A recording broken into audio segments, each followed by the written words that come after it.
June didn't really offer much in terms of new MMO releases, but July looks like it just might. Before we jump into the MMOs that are releasing into a playable state this month, I do want to note that unfortunately it does seem as though Blue Protocol, which is an MMO I've covered extensively over the last couple years, an MMO that a lot of you have been anticipating, may not actually see the light of day. I did a dedicated video on this. I strongly urge you to go ahead and take a look at that if you're interested in knowing Blue Protocol's potential fate. But essentially, Bandai Namco Online, the studio behind Blue Protocol, confirmed that they had to file for insolvency. This puts every game that they were developing or publishing in severe jeopardy. Outside of that though, welcome back to another episode of MMOs releasing this month, a video series I do every single month where I take the time to make you aware of everything releasing in a playable form over the course of the month, in an active effort to make sure you don't miss anything. Trust me, you're not gonna want to. The MMO genre is already kind of stagnant, not gonna lie. If you want to remain up to date with everything that I post, and I post multiple times per week,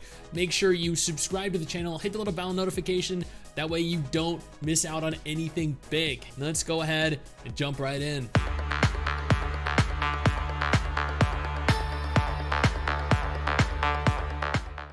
Let's start this off with the First Descendant. This isn't necessarily an MMO.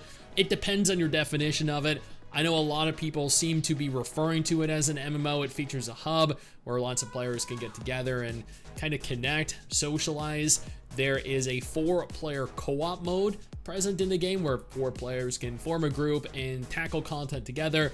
I'd say if you classify a game like Soul Worker or Closers Online, maybe even PSO2, an MMO, then technically this would definitely fall into a similar category.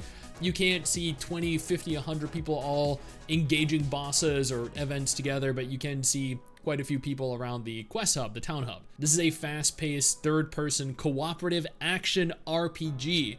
Third-person, mostly shooter from what I've seen. If you're interested in sci-fi, this is for you. If you're interested in fantasy, probably not. If you don't like shooting games, you're probably gonna want to pass on this one. Final Fantasy XIV, as of the last 24 hours, has rolled out their enormous Dawntrail expansion fully. Early access came out a few days ago, but the game is now officially gone live.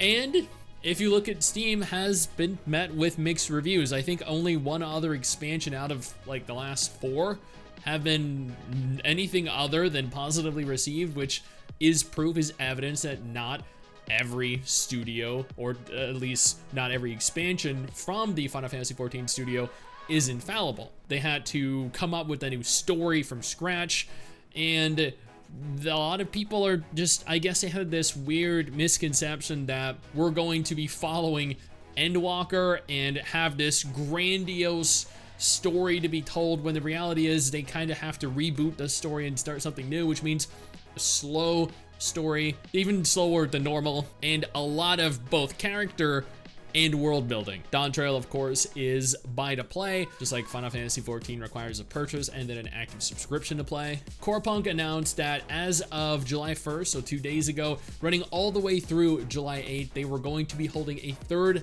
alpha test. This test phase, however, is going to have a fully voiced pilot episode. They go on to state that we focused on the narrative aspect and managed to do some work with voice actors. The pilot episode is now voiced, which includes 35 NPCs and 60 quests. We're very pleased with the result. The immersion in the world has become deeper and smoother, making the game more atmospheric. I'm assuming they went with this route because a lot of people were complaining during the last test phase, why do the NPCs all sound like they're AI generated? And they openly admitted, we haven't worked on the voice acting yet, so we use AI to voice the voice actors, or to voice the characters. Now they actually have, supposedly, a fully voiced pilot episode for players to consume, to actually get a gauge of. I don't know how much more content is present from the last alpha, but I'd urge you to go ahead and try it out if you're interested. Before we cover any additional games, I want to take a moment to thank my incredible patrons over on Patreon who allow for me to continue to do dedicated videos like this every single day. You guys are phenomenal, and I cannot thank you all enough for the support.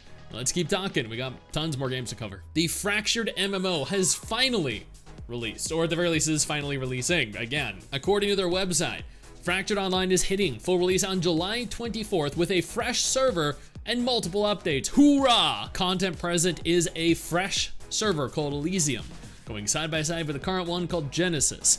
There are going to be new PvP rules, a fully revamped tutorial, which is great because when I played it, the tutorial was horrible. Much more comprehensive than before, which includes new starting backgrounds, quests, and rewards. Great. New summons that can be evoked with various spells and directly controlled by the summoner. Very useful for fragile ranged builds. This sounds great. This is an MMO that has been repeatedly pushed back. They've encountered so many setbacks, it's unreal. Originally, GameGo was supposed to be the publisher for the game.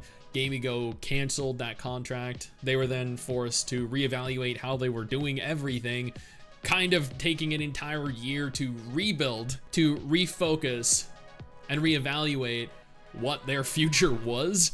But it looks like they have successfully managed to get everything on track, and they are moving towards full release, which is again on July 24th. Once Human is a game that everyone is labeling an MMO. I don't know if I would. You can have, I think, hundreds, maybe thousands of people cooperatively existing on a server. According to a Google search, it says every server will have a maximum capacity of 4,000 to 5,000 players. So yeah, to me, that sounds pretty much like an MMO. According to a post made just a week ago, Once Human shines at Steam Next Fest, achieving the triple crown with 15 million global pre-registrations. There are going to be a lot of people interested in playing the game. According to them, this is one of, or the most wish-listed upcoming game, trending upcoming game, and daily active demo players list, ranking #1 in each category within a 24-hour period. The game is scheduled to release on July 9th. This is another third-person action RPG. It's not like the First Descendant, which is very heavily focused on instance content and third-person shooting. This game has third-person shooting, sure. It also has like a little creature collection system, has a lot of cooperative play involved, dungeons, large boss monsters. This is essentially an MMO. It really is. For all intents and purposes, this is an MMO.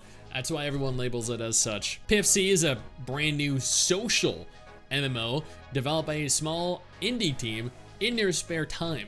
Provides a completely free-to-play experience where you can explore, play, build, socialize, and much more in a brand new, massively multiplayer open world. There are 29 reviews so far.